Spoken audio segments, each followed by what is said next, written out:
This is Daily Blast Live. We're talking about what you're talking about. Real, honest, entertaining, live. DBL starts right now. 3, 2. Welcome to Daily Blast Live. We made it to the midweek. It's Wednesday, February 26th. I'm here with Al, Brandon, Lindsay, and I'm Tori. Before we get started, we want to remind you, today is the day we're announcing the lucky winner of our Sandals Be Mine sweepstakes.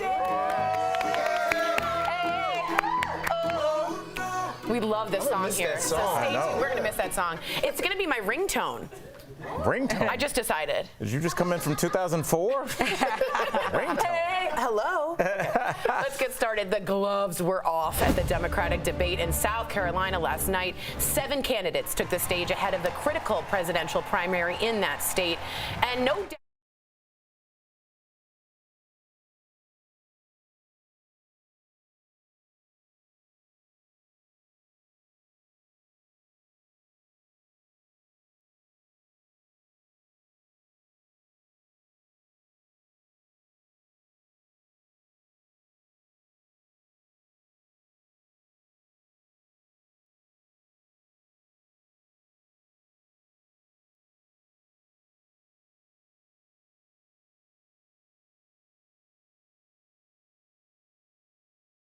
Another moment everyone's talking about is the shot Elizabeth Warren took at Michael Bloomberg, and she had eyes out just for him. Let's take a look.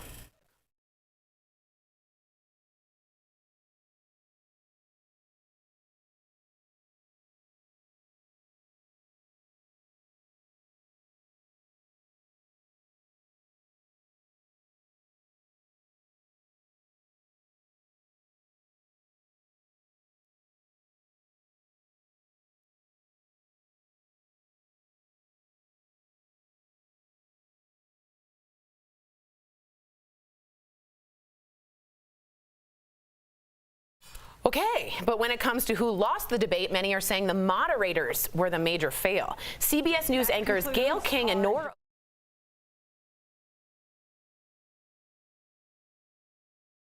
out of control.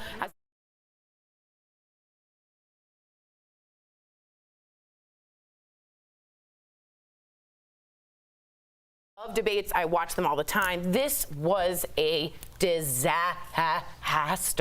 This was such a bad debate. This was the worst one I think I've seen. In substance, in questioning, in the moderation, in the setup. Let it be a town hall. Let's not have journalists like this do it. It was so forced. There was not even, I thought the whole thing was stupid. I thought the whole thing was a hot mess. It was like a free-for-all, like you're saying. And I think that everybody was so high off of how last debate went. You know, it was a lot of, everybody said they were looking for that fire, and everybody took it to the next level. You didn't listen to the moderators. Everybody knows there's a direction. You have a certain allotted time to speak. Everybody was speaking at once. It was almost like a joke. I mean, everybody jumped down Bernie Sanders' throats like they were supposed to, I guess, because he's the front runner in 4 different races right now. Except for Elizabeth Warren, who seems only solely concentrating on Bloomberg. And with Elizabeth Warren, I think that she should have used this strategy much longer before she did now. I mean, it's kind of late in the game. She's not even on the top of mind right now. So I think she's kind of late with this strategy, but her strategy is working. She seemed to me to be effective last debate in this debate. Well, it shows you how, I'm sorry, it shows you how important a referee is. We had a major heavyweight fight this weekend, and everybody's talking about the 2 pugilists, but the referee and the ring, the people fighting. Okay. Sorry, fisticuffs. Yes. You know, you need a referee to make sure that things go the right way. Everybody's like, oh, I just want to see a boxing match. You don't realize you play pro football. If there's no rules, there's no game. And that's what I saw when I watched this. I was just like, I don't know what's happening because they did not take control. But do you think it's on the moderators? I mean, each candidate knows how much allotted time they have to speak. Cool, they're all their everyone's sitting there, how do you feel sometimes when you're trying to moderate up here and me, Al, and Lindsay, we're speaking over you and stuff as well? I go, hey, cut it. We're moving to the next one. But you take control of the situation. As professionals, guess what? Politicians are going to overtalk every single time. You should know that. Let us know how you feel about it. Now to shocking body cam video showing 2 police officers in Orlando arresting a 6-year-old. The incident is from September. The video has now just been released, but we do want to warn you, this is literally very hard to watch.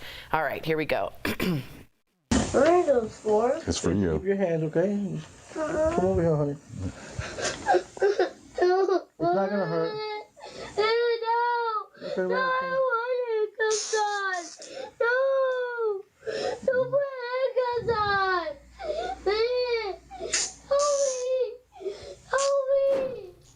You heard the girl crying and pleading as her wrists were being restrained with a zip tie. She had apparently been kicking and punching staff members at her school before officers intervened. Now, the officer who initiated the arrest has been fired. The reason for that is he's supposed to get control or authorization from a commander. If anyone's under 12, he just went ahead and zip-tied this poor little girl. So just for some context, she was screaming because she wanted to wear her sunglasses. Her grandmother said she had sleep apnea problems, which the school was unaware about, and they did nothing about it and wanted to reprimand her.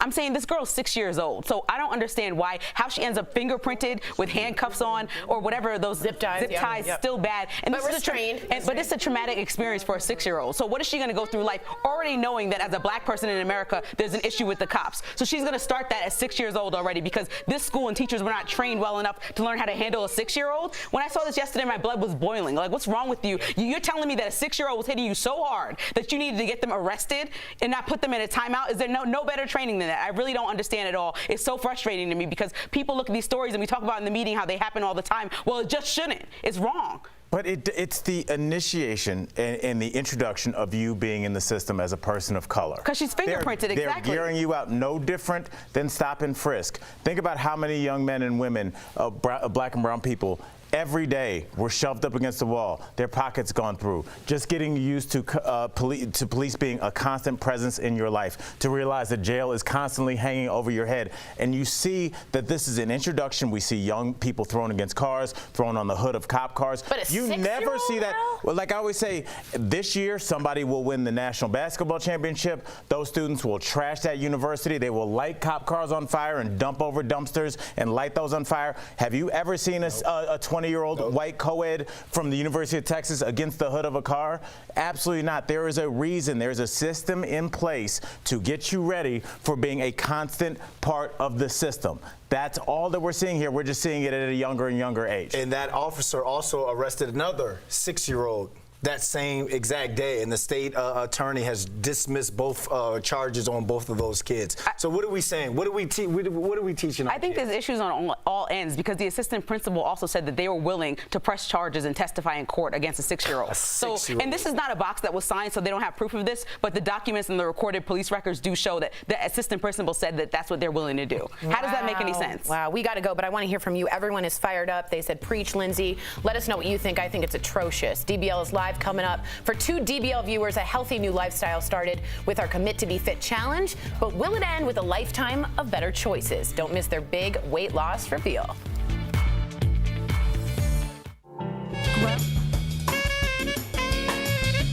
DBL Nation, happy hump day. Thanks for joining us this Wednesday. We are so happy you're here with us. It's a beautiful day here in Denver, a little chilly. Let us know how the weather's like where you are.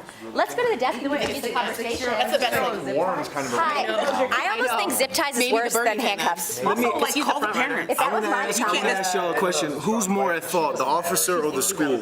I think both are equally, because I think there's protocols in place and probably a system in place. Like, there was a student who got sent to a psychiatric ward, I think a couple weeks ago, because that was the protocol in place by the school.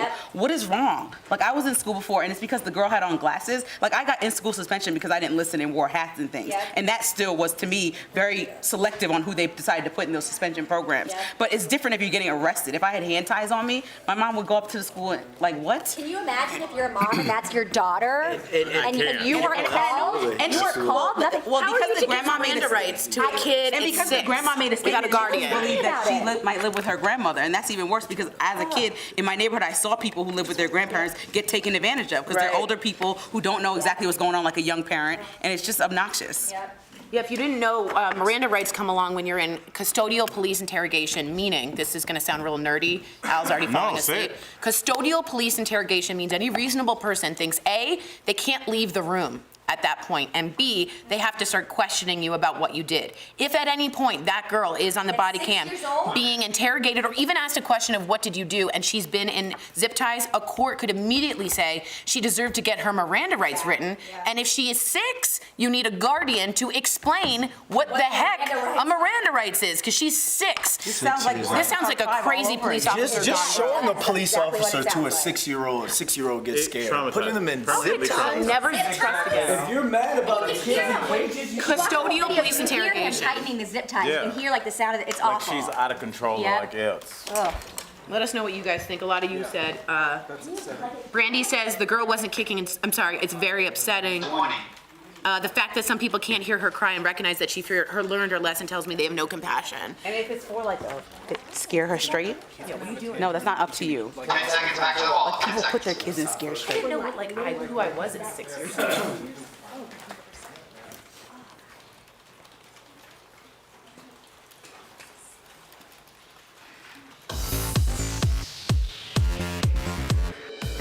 I am Nicole Lynn Griffey. My name is Matthew Felix. I'm here because I need to lose weight and I need to be healthy. My son is 5. His name's Evan, and I want to not only be there for when he's older, but be an active part of it. Hey, welcome back. Now, it's been an emotional 12 weeks for DBL viewers Matthew and Nicole. As you remember, they joined our Commit to Be Fit challenge with the goal of a total mind and body transformation. Here's a look back at their journey. This commitment is bigger than I'm ready, I'm excited, I can't wait. It is, I choose this over this every single day. Straight up, 8, 9, and 10. My biggest challenge so far is the fast food. I can tell you honestly that a weekend I thought this wasn't going to make it a month. This machine has never stopped. Did you add more weight on this one? 2 months in. Their home workout done, as you can see. Gary's pushing me really hard. It's looking like it's getting a little easier for you, huh? No, it's not. No. Yeah. I didn't touch any sweets. A week ago, I could not even get in these pants. We're working hard, and we're not going to let you down, I'll tell you that. Yesterday, I got in a car accident. See, I have my ticket and everything. The car is totaled, but you know, all in all, I'm just lucky for my life. Kind of anxious for the weigh-in this week. Okay, go ahead and step on. 263.1. So we are at 256.9. 245, there you go. 318.4. 302.5. All right, 291.8. That's pretty close to the goal when we started the show. All right, Matt, it's been 12 weeks. Are you nervous? For the first time, yes. Very nervous. We booked Vegas before the Commit to Be Fit started. So we went to Vegas, went to the gym, not as much as I should have, but more than I ever did before. Food-wise, we did good. We didn't make all the best choices, but we ate a lot less of those bad choices, and we walked a lot of it off. Well, there was a little detour in Las Vegas, but we survived it, and I think we're still going to do okay. Hey, Miss Nicole. Hi. All right, so it is time for our final weigh-in. Are you ready? Yes. I just want my family and friends to be awed because I work so hard. I want them to see the results and be really inspired by it. All right, let's go to it. All right, 12 weeks. Started at 318, put in a lot of work. It's very important to be able to live your lifestyle the way you want to live it and maintain a healthy way of living. So let's see if we did that. Final weigh-in, I'm hoping to see that scale under 240. I'm really aiming for it. You know, I've really been working hard for it, so I'm hoping to see that. It's nerve-wracking. I don't want to undo all this progress. It's been 12 hard weeks of changing from where we started to where we are now, and I don't know if this month's going to show what the last 2 have shown. That reveal is going to reveal everything inside me coming out. That's where beauty comes from.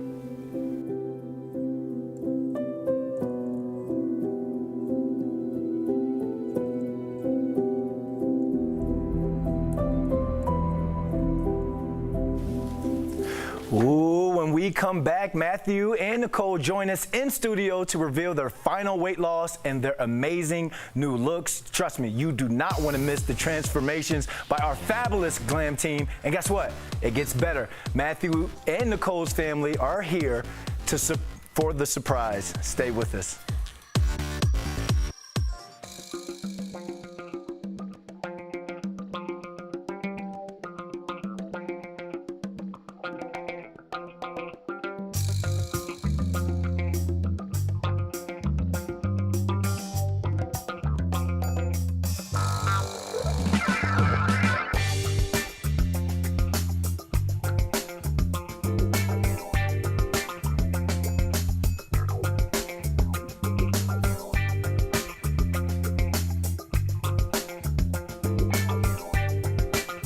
wait outside for you at the end of So a lot of people talking about the debate. Someone said they're like little kids talking over each other. That's how I felt. Marquita Baker said she likes Biden and Sanders, which is interesting because a lot of people said that Biden, he kept touting South Carolina, how that's his #1 state and how he's going to do well there. And everyone who likes Biden said he did a good job, including my mom. She really likes Biden.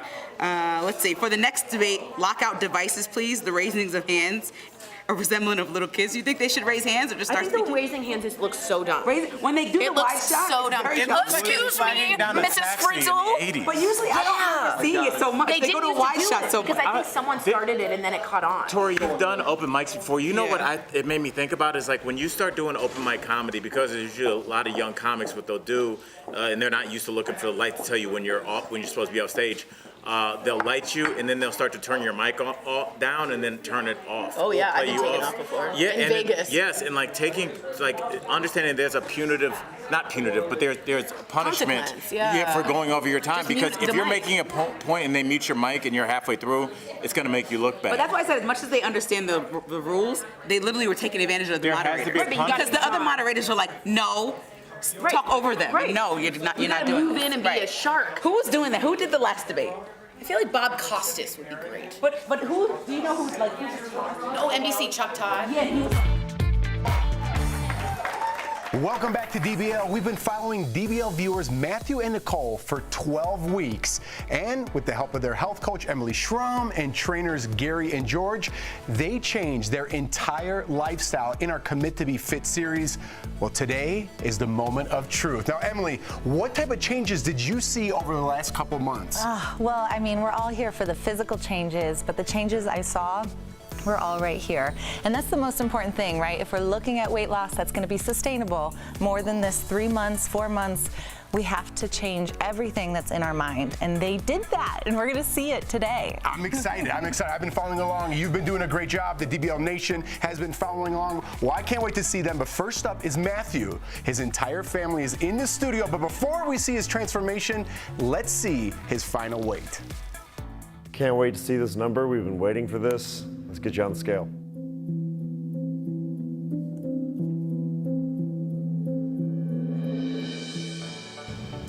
Okay.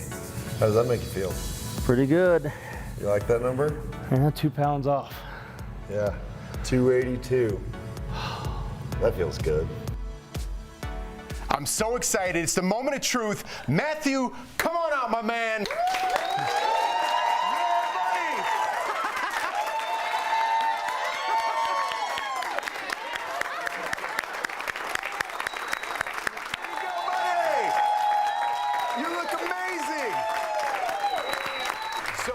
Before, I want to say congratulations. You look amazing. But is this your son over here? That is. Evan, you want to come out and give Dad a hug? You recognize him? Does he look amazing? Are you my other trainer? You help out? So what's going on? How was Emily get in here? How was this whole process for you? It was amazing. Illuminating. It's just amazing how much is up here. As much as the hard work and everything else, it's... When he makes his mind up, he makes his mind up. And it was just incredible to watch. Every time he showed up, he really did the work with George, but also all the work it takes not in the gym. That's the hardest part. And he just went above and beyond. It was pretty incredible to see. All right, buddy, you killed it. You definitely killed it. We're all proud of you out there in the studio and in the DBL Nation. But Matthew isn't the only DBL viewer on the Commit to Be Fit journey. We got a whole bunch of Nicole's friends and family in the studio to celebrate her transformation as well. But before she comes out, let's see her total weight loss. So, Ms. Nicole, what number are we hoping to see on the scale today? I'm really hoping to be under 240. Under 240? Yes.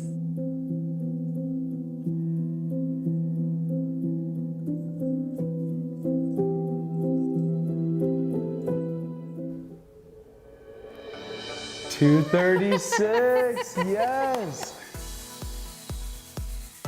That's fantastic. So, Nicole, you ready for this? I know she is. Come on out, Nicole.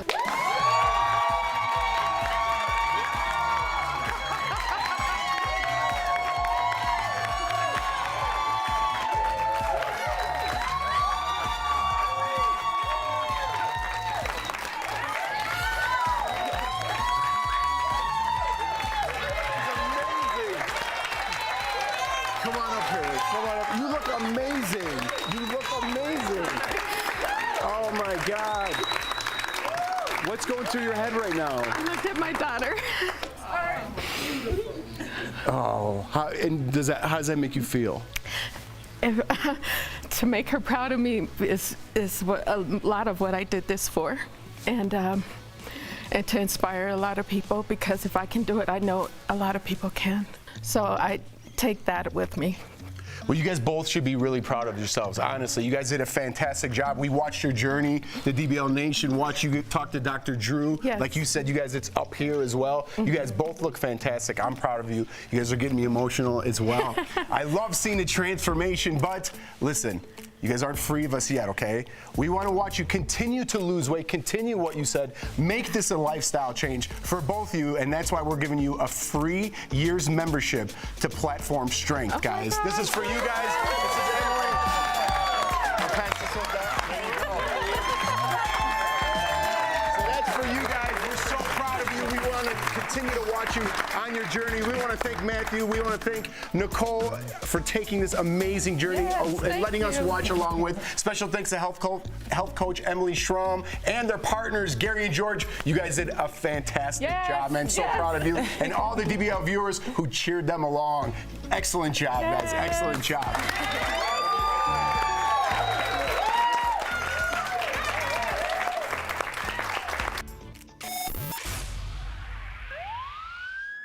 Yeah, we got a code 3232, a filthy mascara user on the corner of your little and nasty. Yeah, I said it, y'all. I'm back with the Beauty Police, and today we're here to let y'all little nasties know it's time to put down that nasty mascara that you've been using for 2 years, girl. Ooh, I can't even. Let's bring it back, though. Some of you may not know what I'm talking about, but I'm sure you've seen it. Now, every now and then I come across a young lady, sometimes older, sometimes younger, sometimes a man, whoever, whatever, and they always seem to have a nasty old mascara tube from 2010 that they've been clutching on to because it was that one good mascara that works. But let me tell y'all, that is wrong. Y'all are doing it wrong. I'm gonna be writing you a beauty fine right now, honey, because you're treating yourself wrong. It's just nasty. Now, you may not know, mascara is not to be sticking around for a year, for 6 months, not even 4 months. Did you guys actually know mascara is only supposed to be used for 3 months? Y'all heard me right. 1, 2, 3. Let's say it in Spanish now. Uno, dos, tres. French. Un, dos, trois. I don't know. Anyways, you can't be keeping your mascara around for that long, guys. So I have a couple tips for you. If your mascara is starting to get flaky or dry when you're taking it out the tube, it's time to go, okay? It's time for it to put it away. If your mascara doesn't make that sound when you're taking it out the tube, it's time to go. It's wet. It's not wet anymore. You're putting on dry, crusty mascara onto those beautiful, luscious lashes. What's good, girl? One last one. If your mascara kind of has to like break off a little chunk of like dryness, put it down, sis. Like, you don't need that in your life. Put that old dirty mascara down. But that's all I'm gonna say for you guys this time. Just make sure you're throwing out that mascara every 3 months and buying a new one, all right? I'll see you guys next time. Make sure to follow me at Jeray for the Slay. The CDC is telling Americans to be prepared for a coronavirus outbreak. But according to reports, problems with testing have delayed monitoring the virus in the U.S. So what went wrong? Let's connect the dots. Testing is key to tracking where and how much the coronavirus is spreading. And in countries like South Korea, tens of thousands of people have been tested. But according to the Washington Post, here in the U.S., only a few hundred have, outside the Americans evacuated from affected areas. There are only about a dozen laboratories in the U.S. that can do the testing, besides the Centers for Disease Control. And according to the Post, that's because the tests the CDC sent out nationwide were faulty. And that has some experts worried that the U.S. isn't monitoring enough people to catch cases when they pop up.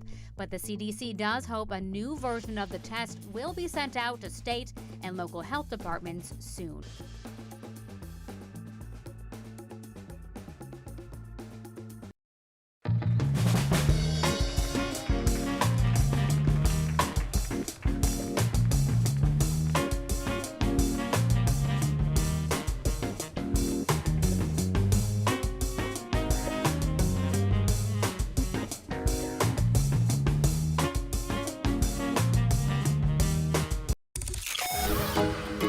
Joining us now is Alyssa Cooper, watching us on KGW in Portland, Oregon. Alyssa, you are a finalist for the Sandals Dream Vacation. Be honest, how do you feel about that? I'm shaking. Oh my goodness. I'm so excited. That's good. Now, you can be completely honest when I ask you this next question. Don't feel any pressure at all. But who do you think would be the best DBL tour guide of all the hosts? When in doubt, just say me. Yes, Al. Hold on. We're getting a call from our executive. I'm sorry, Alyssa. He's really talking in my ear, and what he's telling me is that you are actually the winner of the Sandals Dream Vacation. No. Yes, you are the winner. You deserve it. Yes, everybody in the studio can applaud for that. I'm shaking. Oh my goodness. I haven't been on a vacation in I don't know how long. My husband and I haven't been away, just the two of us, ever. So you guys deserve this. We need you to pack your bags because we're about to send you on a 4-day, 3-night luxury vacation to the Caribbean. Yes, ma'am. Goodness. Thank you so much. No problem. Now listen, nothing comes for free. Now you have to promise that you're going to send us lots of pictures so we can put them up on DBL.